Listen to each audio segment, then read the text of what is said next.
আসসালামু আলাইকুম। আজ পবিত্র জুমার দিন 24শে অক্টোবর, রোজ শুক্রবার। মাশাআল্লাহ, আজকে অনেক হাজিদের আগমন। এখানে ভিতরে ঢুকতেই পারতেছি না, নামাজ বাইরে পড়া লাগছে দুর্ভাগ্যবশত। যাক, আল্লাহর কাছে শুকরিয়া, আল্লাহ তাআলা আবার এনেছেন এখানে।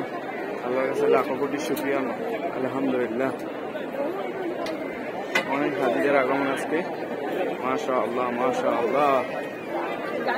আল্লাহ সবার নেক হায়াত দান করুক, সবার মনের ইচ্ছা পূরণ করুক আল্লাহ, আল্লাহুম্মা আমিন।